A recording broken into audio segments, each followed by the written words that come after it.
Hi, my name is Eliza. I'm a survivor advocate for those affected by human trafficking, and I am also a survivor of human trafficking. And I'd love to welcome you to my first podcast, my long-awaited first podcast. One of the reasons that I wanted to start a podcast is I'm not only a survivor of human trafficking, which includes child sex trafficking and adult human trafficking as well. I'm also a survivor of domestic violence and multiple sexual assaults. Normally when folks think about me, they solely just think about human trafficking. And with this podcast, I really want to explore all different types of things. Hopefully, with this podcast, you will never know fully what you're going to get. But I hope to have really deep, meaningful conversations. That's one thing that I love about being a survivor advocate is that I get an opportunity to speak to folks in a new and unique way and help them process through their trauma. Even though this won't be a trauma podcast, it will be fun to meet folks where they're at, but maybe get a little bit deeper than your average podcast. And I would, in this first podcast, I really just want to tell you a little bit about my story and a little bit of what brought me here today. So I think a good place to start, after thinking very deeply about it, because it was hard to know exactly where to start here. And my story as a survivor of human trafficking is out there. It's public. And one thing that was really important to me stepping forward to become a public survivor leader wasn't to solely rest on my story as a survivor. I always felt like it was cherry picked, and I wanted to talk about the crime as a whole. So if folks are interested in hearing my entire story, being victimized and my trauma, that's definitely out there, and I will provide links. But I think a good place to start is really probably right before I started healing. I remember it vividly. I was thinking about it this morning because I was really thinking like, man, where do I want to start with this? And I was thinking about it this morning, and I remember I was on my bed, which was in a horrible part of Chicago. Where I was living in Chicago at the time was on a gang territory line. Two gangs were fighting sort of a little bit on the west side of Chicago. My mattress was on the floor because we had so many shootings that year in the area that if my mattress was up, I just didn't want to get shot. And I remember I was so desperate. I knew that I was in an abusive relationship, but I couldn't quite grasp what was wrong with the relationship. I just knew it wasn't everything that I was meant to be and everything that I was meant to do. And I had tried a few things, like maybe if I stop drinking, maybe if I do things differently, maybe something will change. Everything I tried was a complete failure. And I was really having a hard time talking to people. I didn't have a ton of friends. Right now, I can't name one friend that I had. But I was looking on YouTube before I went to work that night. I use the term work very loosely in this context. But before I went to go sell my body for someone else, and I was looking on YouTube, and up popped this survivor. Her name is Annie. And Annie is still in the movement today. But a video on YouTube of Annie telling her story, telling her experience, strength, and hope. As I watched that video, something deep and magical happened. I think for the first time, I saw someone put words to my experience that I had never heard before. You know, when I'm telling my story, I like to remind folks that when we talk about human trafficking, we haven't always had the language. We've only had laws against human trafficking in the United States for the past 21 years against human trafficking. And people weren't really talking about human trafficking that way. Sometimes when I tell my story, people say, why didn't you ask for help? Why didn't you do this? I was conflating or confusing human trafficking with human smuggling. I had sort of bought into the Hollywood version of human trafficking. I thought I had to be transported in the back of a semi truck. I thought I had to have duct tape on my mouth, rope around my wrist, chains on my wrist, be in a basement. I thought of the movie Taken. But Annie spoke about her experience in serving survivors in just a new way. It connected with me, and I remembered that along my journey, an organization had given me a Bible with just a tiny little web address on the back of the Bible. I had carried that Bible forever. I reached out that night. I used my phone. You know, a big part of my story of being trafficked is that I had a cell phone the whole time. I went to the police department a few times. I have filed a few sexual assault reports with the kit. But I wrote a desperate email to this organization. Sometimes I look back at that email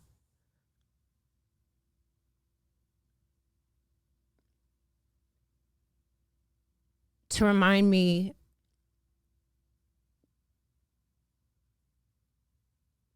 of how lucky I am now. But anyway, that's the tough part. Now I get to have fun, hopefully. Wrote that email, and that organization wrote me back right away. They sent me a survivor advocate, and right away that survivor advocate started loving on me from a distance. And then right away, we started making preparations for me to leave. And I think one thing that's very telling when I look back is that I didn't think that this person was real, because they were offering me something for free with no strings attached. And that wasn't the lifestyle that I was living. The lifestyle that I was entrapped in with my former abuser,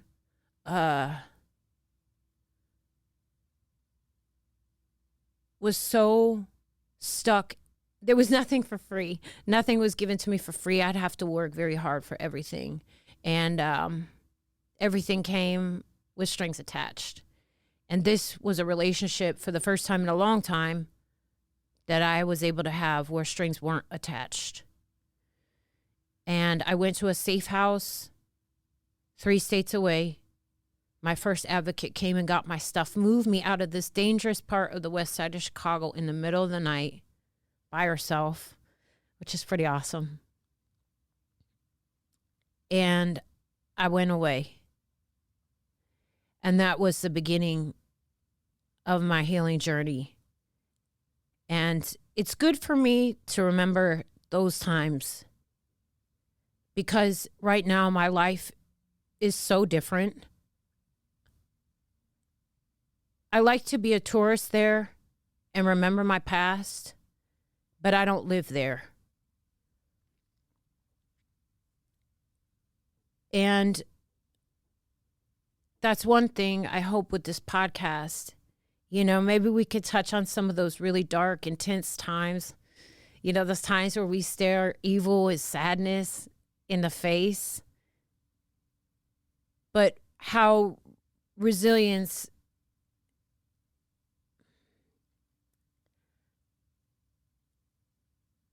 and hope can truly pull you through some of the darkest times. So I think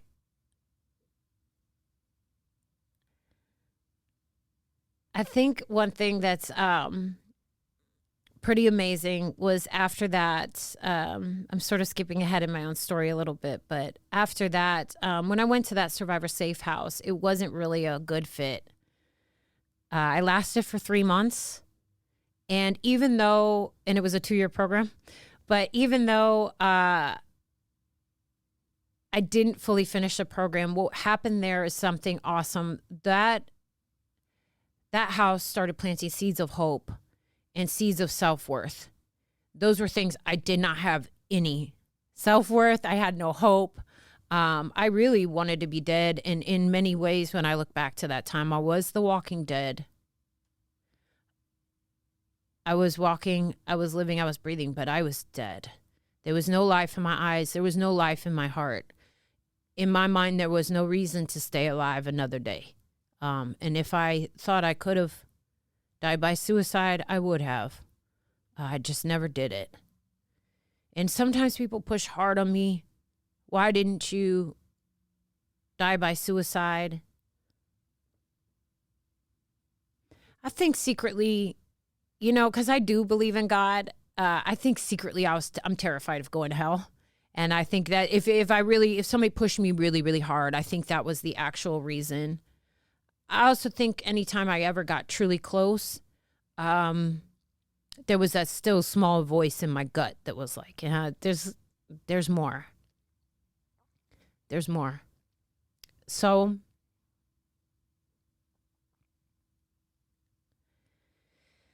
I left the safe house. But man, after I left that safe house, it was really hard for my former abuser to fully have those grips on me again. I went back, which is normal. And when I say I went back, I returned to my former abuser. I left that safe house and I was back with this individual less than 48 hours later. But it was sure hard for him to have those bonds on me. I started to see through the BS and really start to see things for what they truly were. When I was able to leave for real, finally. After a bit, I decided I want to be a volunteer to serve other survivors. I missed something really important about my story, so I'm going to go back a little bit. It took my first advocate explaining what human trafficking was to me for me to identify as a survivor. She had to break down what the law said. I didn't identify as a survivor of human trafficking because I was getting it confused with human smuggling, and I had the over-sensationalized Hollywood version of what it was like. So after I had the opportunity to be free, I decided I want to go back and volunteer to serve other survivors. So I started volunteering. And not long after I started volunteering, an organization asked if they could send me to school to become a survivor advocate in multiple states. And I was very excited. I was very elated I was excited that I thought maybe I could actually do something. I was excited that maybe somebody saw potential in me that I wasn't fully seeing in myself. Also, I'm not a very highly educated person. I don't have a GED, and I finished beauty school, barely. But I said yes. Of course, I said yes. And I became a survivor advocate. In retrospect, I believe that I became a survivor advocate a little too early on in my personal healing journey. It's taken a really long time to be a functioning member of society. And when I say that, when I first was free, getting out of bed was hard. When I first was free, flossing my teeth was even harder. Getting out of bed and flossing my teeth in the same day was extremely hard. Getting out of my bed and flossing my teeth and taking out the trash was like climbing Mount Everest. I don't know if in my podcast interviews, if I fully explain that. I never want to give off the perception, especially not to other survivors of domestic violence, human trafficking, or sexual assault, that like, it was just I snapped my fingers, I was free, and I was all together. It's by no means what happened. It's been a really long process, and I am still a work in progress. But compared to where it was is night and day. I became a survivor advocate, and I started serving on that level with survivors. And I realized I am most happy when I'm speaking to another survivor. Survivors speaking to other survivors is something amazing and magical happens. You don't feel judged, and you feel like you could be met where you're at. And you know, regardless, there's this unspoken bond there where it's like, I've been there too. Like, me too. And I think that was when I really started to shine. But unfortunately, because I had unresolved trauma, I probably hit my lowest point in my life after I was already free and was a survivor advocate. Now, to some folks that maybe haven't been through a situation like human trafficking, that might sound confusing. While I was being trafficked, I was in survival mode. I was solely thinking about surviving, and that was it. There wasn't much else going on there. But after I was free, the trauma started to pour in almost. I started to feel the pain of everything and be a little bit more upset about the fact that many years of my life I had wasted on these jerks, to put it lightly. So I hit my lowest point. I hit my lowest point as an advocate, and I once again found myself on the brink of suicide. And then something really amazing happened.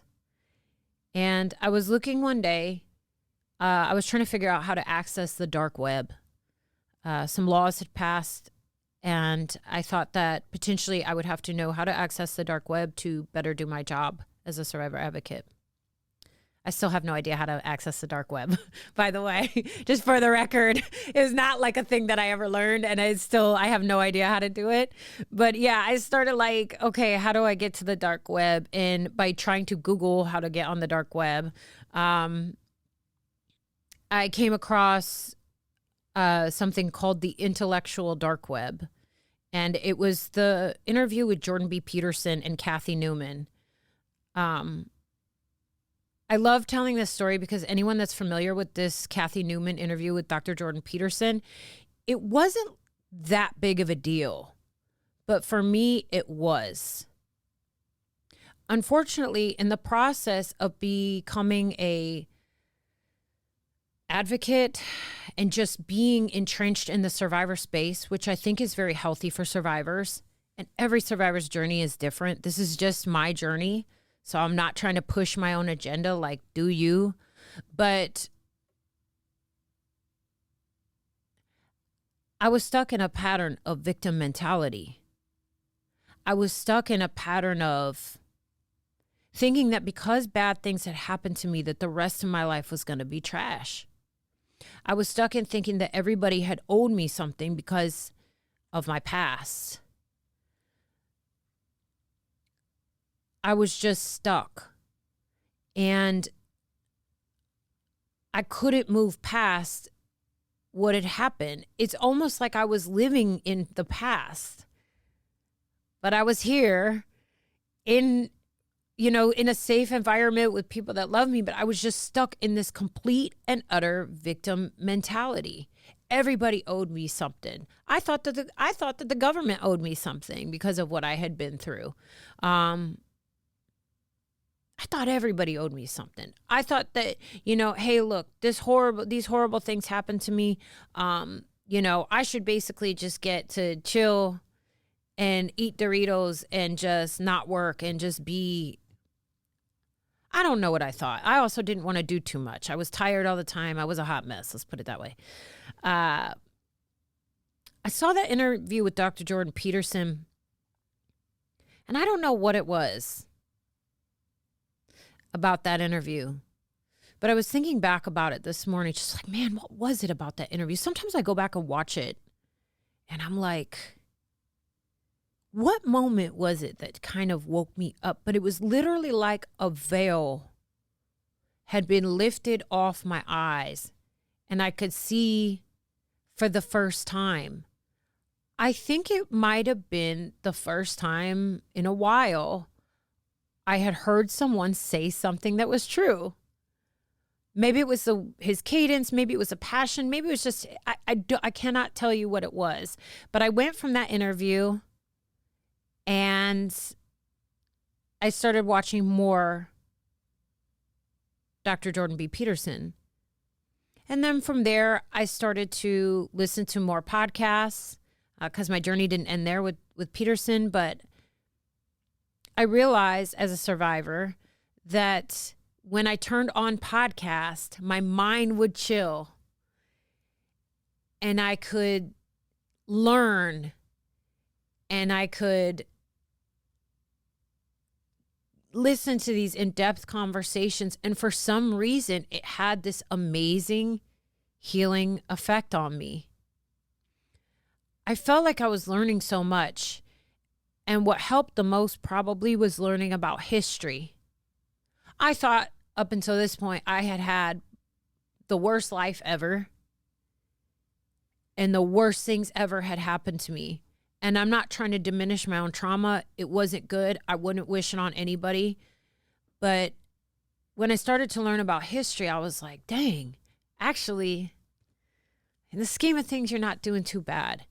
And even though really horrific things happen to you, you could start taking personal responsibility and stop using your trauma as a sword to beat up everyone and to be a complete B-word all the time. So slowly but surely, I started building my life back together. I started taking personal responsibility. I made sure I was at work. That was really important for me. Little things like that, showing up and being responsible.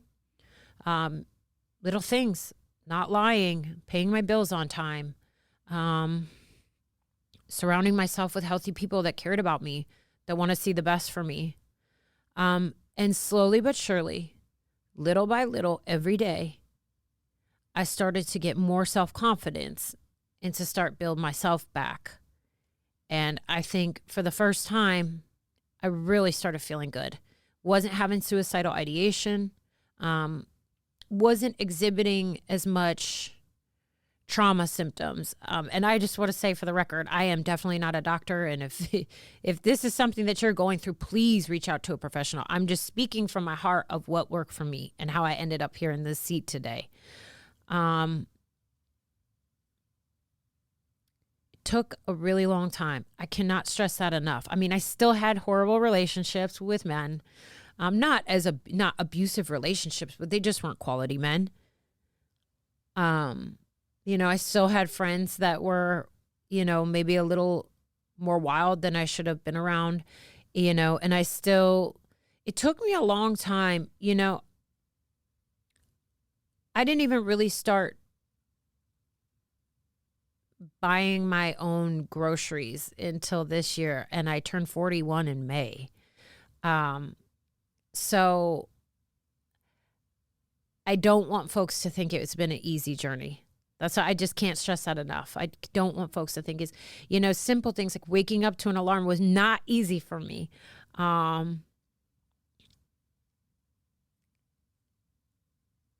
And so needless to say, I was already on my path of healing. I was grateful to be learning about history.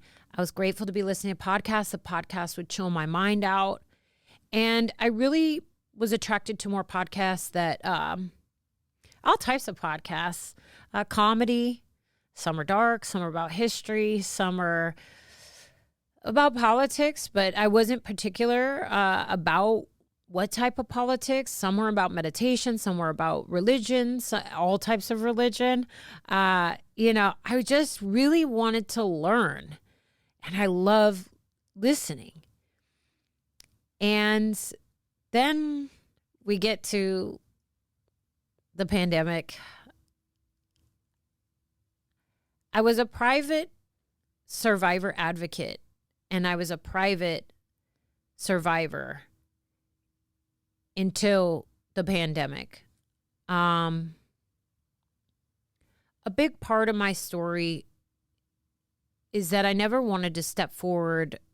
And I like to, maybe I should go into that a little bit deeper. So you don't need to be a survivor to be a survivor advocate. I think that's one misconception. You can be a survivor advocate even if you have never experienced trauma. A survivor leader is someone who has experienced that trauma or a trauma and then would usually specify what type of trauma. You could have it for domestic violence survivors and, sexual assault, human trafficking. And so I never wanted to be a public survivor leader. I always wanted to be private. There are many reasons for this. Number one, I didn't want to be public because I thought it would make it seem like I was trying to get attention or money or something. I don't know. I had this weird concept in my head. I had these things that were blocking me. I didn't want to make it seem like I was trying to get attention. I didn't want to make it seem like I was speaking about it for the money.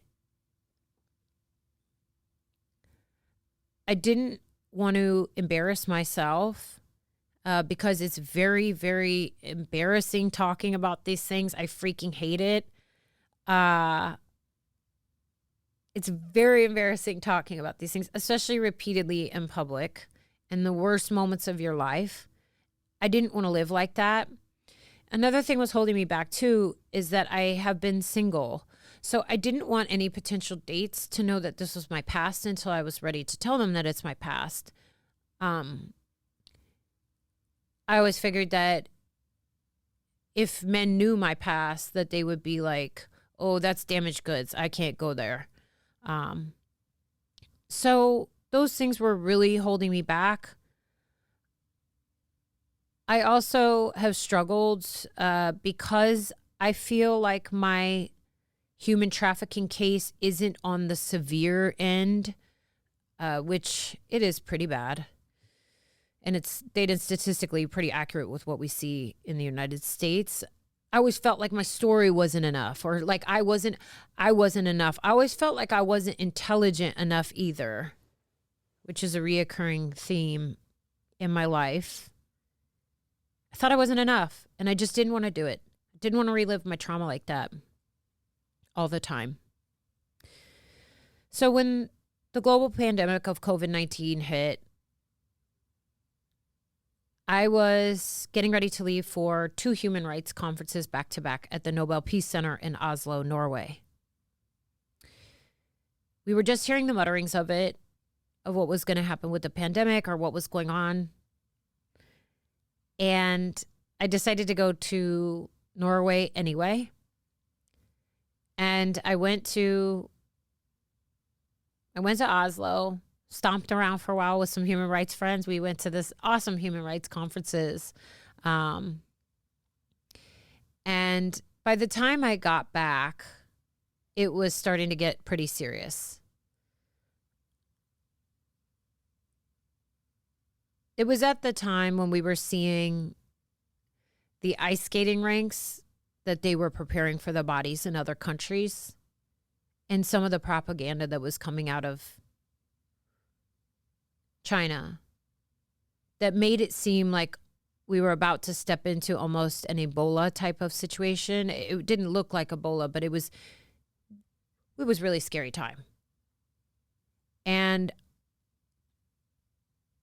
I was sitting there, and it was right basically when the first lockdowns were happening here in the United States. And that was sort of where I had another moment of clarity and pretty much probably one of the biggest turning points in my life.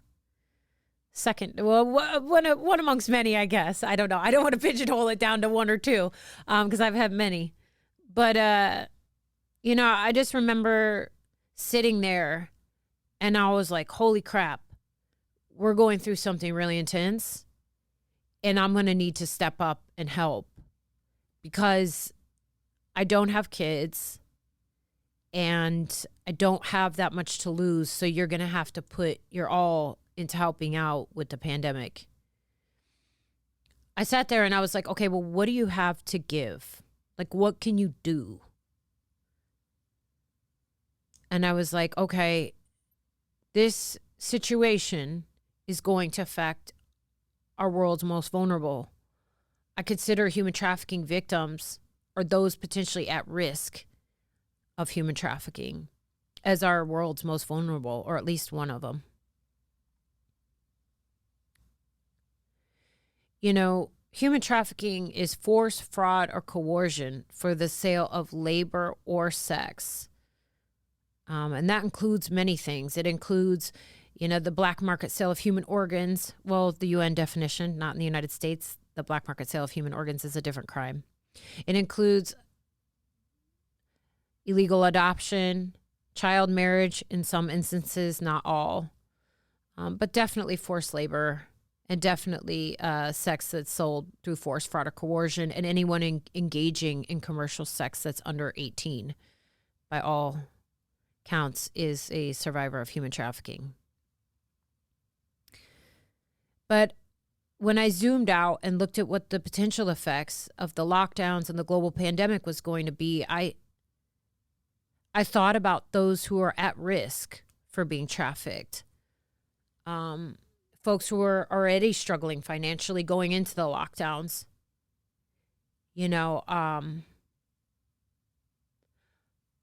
I think what really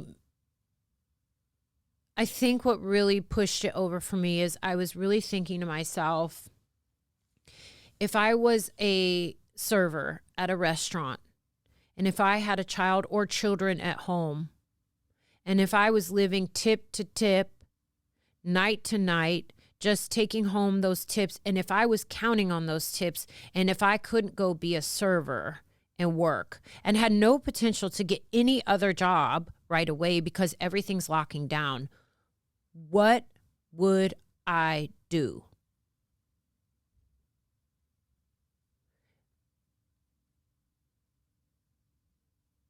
And the only thing I could think of was potentially doing something that would exploit me for labor or sex. When you start dealing on the black market of things, you become at a higher risk of being exploited. And I was like, holy Toledo, we have a nation that has become a vulnerable population for human trafficking. And so I said, okay, I don't have a ton of money. I am not somebody who's like, I just didn't have much to offer. But what I had was my knowledge of human trafficking. I had a cell phone. And that was basically all I freaking needed. Now, before folks like listen to this story and think like, oh, she's Mother Teresa, like, oh, she threw herself up on the cross. Like, I want to make it very clear. I was terrified as well. And I was also really trying to avoid that fear by helping someone who was maybe in a more vulnerable position than me. I had a roof over my head. I had clothes on my back. I never stopped working throughout the pandemic. And so I had a steady paycheck. I had food. My bills were being paid. So I was not what I would have considered in a very vulnerable state during this time. But I basically started tweeting about human trafficking. That's basically how it started. My life as a public survivor leader. I started tweeting about human trafficking. I started tweeting resources. I started tweeting about the hotline. I started tweeting where people could get food. One thing that's really cool is I had just signed up for Twitter. I had signed up for Twitter because my ex-boyfriend, who was my ex-boyfriend at the time, said, hey, you should get on Twitter. So I only knew 2 people on Twitter when I signed up. And I signed up And I thought it was pretty cool. And I was having fun, like talking to people. And it wasn't anything serious. It wasn't a business profile. It was really just for fun. Just to watch the chicanery and shenanigans that were going on. But I signed up for Twitter. And at this point in the pandemic, or when the pandemic had started, I had about 2,000 followers. And once I started tweeting about human trafficking and tweeting out resources and just dropping like knowledge in tweet form, I guess, folks were really receptive. And I just kept tweeting about it and just kept tweeting about it. Not like heavy depressing tweets, but tweets can't be that big. So you got to kind of condense it down. It worked well for me because I'm sort of, in essence, a little bit simple. But human trafficking is a very complex and nuanced crime, so it has been difficult. But I was reaching out to some different publications to see if they would do a piece on vulnerable at-risk populations and some of the risks that were going to happen as a result of the pandemic, like children being at home with a computer and maybe being contacted by predators. That was one thing I had a deep fear about. And unfortunately, everything that I had a fear about when the pandemic really did come to fruition by all the data and statistics that we have available, it wasn't good for human trafficking, or it hasn't been good. But I asked this publication, I was asking multiple publications and only one wrote me back. I said, hey, can you just do a piece on human trafficking, vulnerable populations, and where folks can go if they run into a situation that's exploitative? And the publication said, yes, we will do that piece. And I was like, awesome, great. We could get the information out there when folks need it the most. And the publication said, hey, we'd like to add your name and picture in the article if that's possible. And I remember I thought about it for, I think, 2 days. Is this what I want to do? Do I want to be public? What will my family think? All back to all that same record of, almost like stinking thinking, like that same nasty record playing in my head, like, oh, no guy will ever want to date me. Oh, I'm going to be constantly reliving my trauma. And I thought about it, but I thought that the pandemic was extenuating circumstance, a very extenuating circumstance. And I was like, girl, this is me talking to myself. I said, girl, this ain't about you. Like, you're good right now, but you need to get it together and start helping other people. And if this will help one person, it's worth it. It's not about you. You're free. You're good. Do what you can do. I had them add my name and picture. They added my name and picture to the article. I actually think it was still a really good article. I go back and look at it sometimes because it's pretty good. I'm impressed. And it just took off running from there. I got asked to appear on podcasts. My tweets were doing well. I was able to serve, I think, it's close to 80 survivors now in 6 different countries over the last 2 years just through Twitter alone. It got to be so overwhelming that I had to actually stop doing that because I was not set up to do direct service in that way. But it was a really amazing experience, and I'm so grateful that I did that. The natural me, the real me, I'd rather be talking about like makeup or fashion or anything else. But I think at the end of the day, I have this deep feeling in me that it's like, dang, you could talk about makeup, and I love makeup, and I'm not trying to diminish, because I know for a lot of folks it is therapeutic and it's really fun. But I just told myself, like, dang, I need to do something more. And I think, I hate saying like, oh, everything happens for a reason, because that sounds so cringe, especially when you're talking to survivors. But I went through what I went through, and I survived. And I do feel like it happened for a reason. It gave me a different perspective on life where I truly appreciate every meal I eat, heat in my house, just little things. I'll just be sitting on my bed and I'm like, man, I'm so grateful I have heat in my house. The fact that I have a cell phone, the fact that my bills are paid this month. Some things about my past is that I was beaten up a lot. I think it's weird to go from being beaten up and like you're not in that physical pain all the time. I didn't realize how much physical pain I was in until I wasn't in pain anymore. So I'm so grateful. Started doing these podcasts. Sorry, I'm jumping around. But I started doing these podcasts and it took off. I've done some of the most incredible things over the last 2 years. I'm not going to say it was always easy. I continue to serve survivors through the entire pandemic, and I still am today. We've gotten ready for big cases, and always getting ready for big cases and big, especially when media attention's involved. It's a very difficult time. It's a very trying time. It's high pressure time. But it just made me feel good knowing that survivors were out there at potentially a very dark, lonely time, seeing one survivor. Even if I'm posting an article, if I'm posting a bit of my story, if I'm going on a podcast, just whatever in the heck I'm doing, posting the hotline or resources or, talking about current events.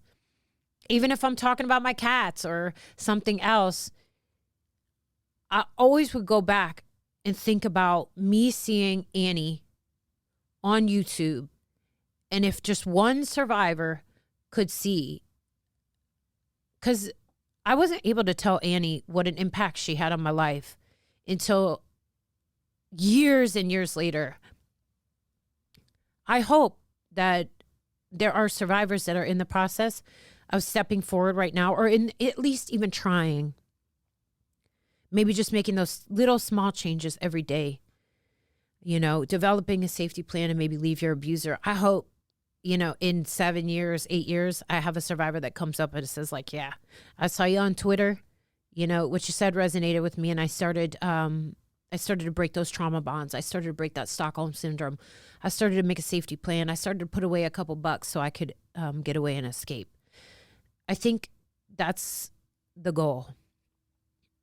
My favorite part over the last 2 years has been the friendships that I've made and the laughs that I've had. Literally, I spend most of my day cracking up, laughing with other survivors and laughing at all different types of things. This podcast ended up being a little bit heavy today, which really wasn't the flow I wanted to go with, but I also wanted it to be authentic. So I guess this is just the way it's supposed to go. But I spent a lot of freaking time laughing. I don't take myself too seriously. And I think that's helped me out a lot. And I don't know, it's just made me a better person. Becoming a public survivor leader has made me a better person. It hasn't always been easy either, because sometimes people say things like, they'll say something negative about my hair or my face, or, folks will start to pick apart my story. I've had many folks accuse me of not being a survivor, which is really gross. But I've seen them do it to other survivors, so I know I'm not special in that way. They victim blame me a lot because they don't understand what it's like to be in a coercive human trafficking experience. And it hurts, but not really. Because I know it like, I'm trying to think what type of hurt it is. It's like hurt where you lose your favorite, like, I'm trying to think. It's like a hurt where it's like, I don't know. I'm trying to think. It's like, okay, it's like a hurt where like you lose your hot pocket. It's like not that big of a deal, but like you kind of wanted the hot pocket, but it's like, so you like just keep it pushing. You're like, okay, it was a hot pocket. It's not that big of a deal. That's how it hurts. It's like, I wanted a hot pocket, but it's so hilarious. I've never had a hot pocket forever. So I don't even know why I use that freaking example, but y'all get what I'm saying. So, but, me trying to describe the hurt on Twitter. Whoa. Needless to say, it hurts when it doesn't hurt. But I think I like to talk about that type of stuff because I don't want folks to think like, oh, I'm going to become a public survivor leader and my life is going to be awesome and people are going to treat me well. That hasn't been necessarily my experience. Podcast space has treated me well. Independent journalists have treated me well. The corporate press have treated me a little bit well, but not fully. But there are horrific, mean, nasty comments every day. It's just part of it. When I said I sat there and thought about whether or not I want to become a public survivor leader before that article was written, I sat there and I thought, are you ready to take on the good, the bad, and the ugly? And I knew what the bad was. Am I going to have maybe a stalker pop up? Folks come attack me, some type of weird, people are weird. So I didn't know what to expect. I said, yes, I'm willing to do all of it. The good, the bad, and the ugly. And that was a conscious decision that I made before I became public. But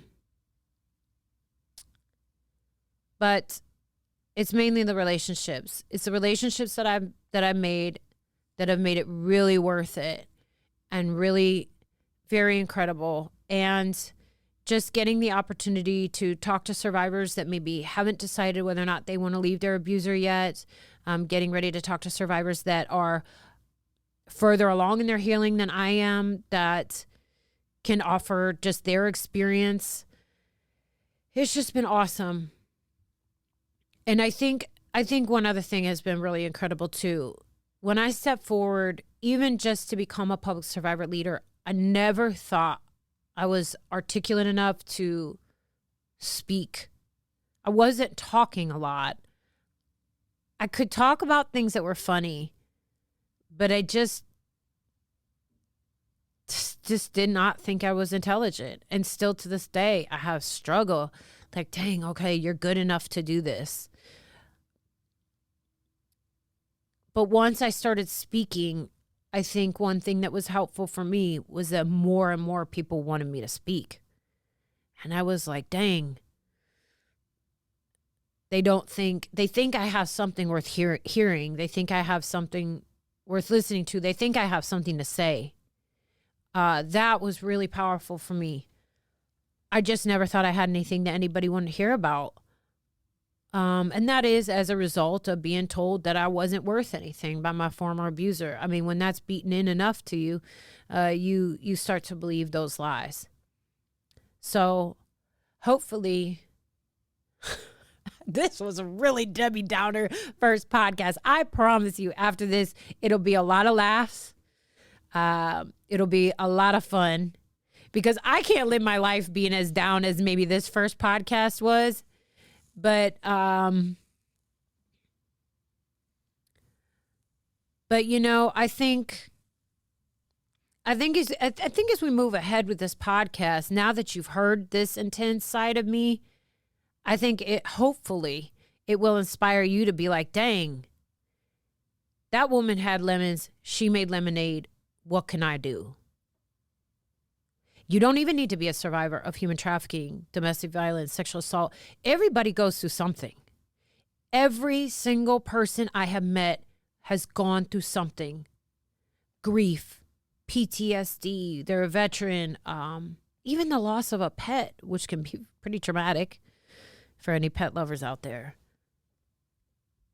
The loss of a job, especially with the pandemic. Things changing, you haven't seen your friends. Some people used to love to travel. You could be, traveling's a pain in the rump. The country and the United States is divided. We're seeing things go on in the rest of the world that are really terrifying. So everyone is going through something or has been through something. So I hope that when you look at me, even if you're not a survivor of sexual trauma, relationship trauma. I hope you look and you're like, dang, that woman has been through the weeds. She got it together. It was really hard, but she could still laugh at herself and sit back and laugh at the world a little bit. Not too much where I don't take things seriously, but just in a way where true happiness and joy is possible. So I used to hear people, talk about like, oh, I'm happy. I'm a happy person. The word happy was very foreign to me. I never felt happy. I didn't even feel close to happy. I really honestly thought that everyone who said I am happy was lying. I went from being gutter, down, dirty, depressed, and having no hope to now I can tell you, sitting here today, I spend about 6 days of my week truly happy.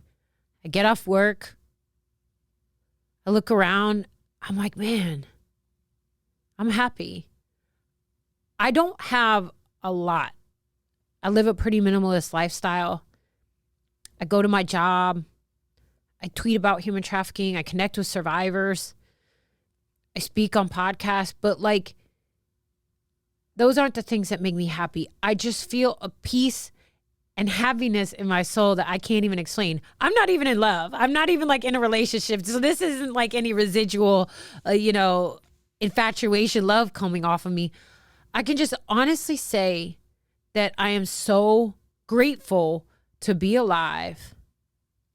I'm grateful for all the things that I went through, even the hard times, because I kept moving forward. No matter what, I kept moving forward, even if it seemed like it was impossible and I wasn't making any progress. And even if there was no hope, I still had a little bit of hope. So if anyone's listening to this podcast,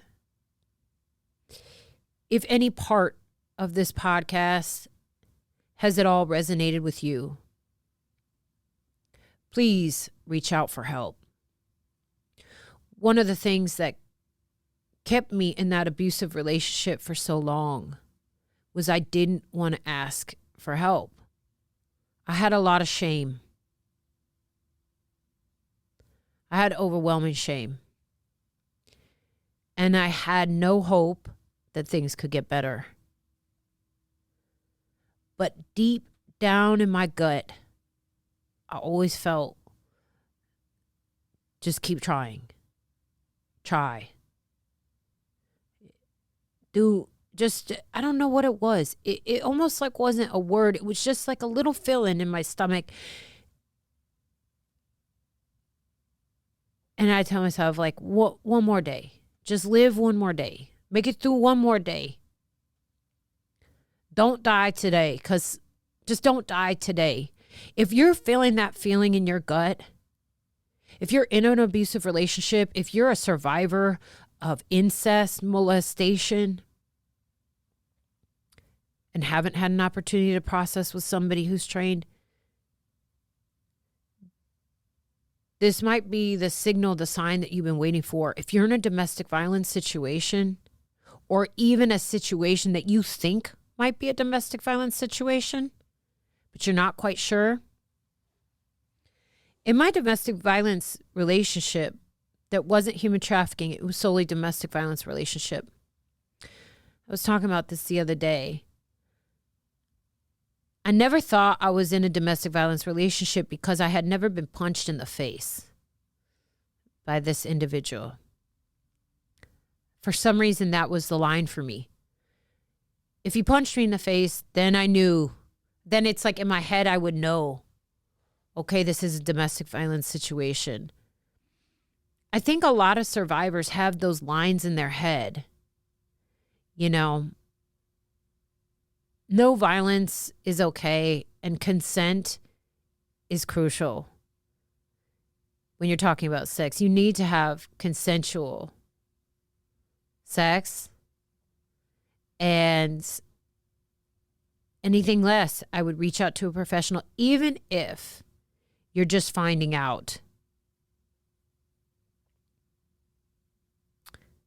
whether or not you have experienced abuse, and just helping unpack that a little bit. You may walk away and say, hey, I'm not a survivor. And that's great. And then you may learn a little bit more about the crimes and start to identify with some of the things that they say. But if anything about this podcast has stirred something in you or you want to reach out for help, we have 24-hour hotlines in the United States. We have 24-hour hotlines for human trafficking. We have 24-hour hotlines for sexual assault, which include incest and molestation. We have a hotline for domestic violence. All of these hotlines run 24 hours a day, 7 days a week, 365 days a year. They all of them offer 200 plus languages, which is really an amazing service that we have here in the United States. And if you don't identify as a survivor, but if you are listening to this and you're like, wow, I'm having really dark thoughts, intrusive dark thoughts, reach out to the Suicide Lifeline. I'm so grateful that I reached out for help when I did. I firmly believe if I hadn't reached out for help when I did, I wouldn't be alive sitting here today. I wouldn't have had the last 2 years of my life, which have been incredible. I wouldn't have been able to see my nephew and my niece born, which is pretty awesome.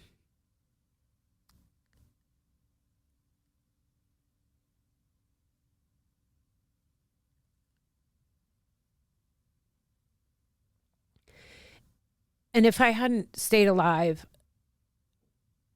I wouldn't have been able to give back. And that has filled me more than I think anything in this world ever will. It's worth more than money. There's been a lot of days over the last 2 years where I'm like, girl, you could just quit right now. You could literally just walk away and you did the most and you've been very helpful and you've left a good stain on the world. And I've thought about it. Trust me, there's been some trying days out there where I'm like, dang, you're broke. You should go drive for Uber Eats and work your full-time job. But then I'm like, no, I think there needs to be more. So my goal with this podcast is to see how far we can take it. Not just about human trafficking and sexual assault. I know I keep repeating the same thing, but I don't want folks to saddle up and think this is going to be a trauma podcast. I don't even want to do a trauma podcast. But now you know a little bit about my history. So as you're listening, I hope that every time you hear me laugh, you're like, dang, she made lemons out of lemonade. And with that, I want to thank you for listening. And we'll see you back here next time.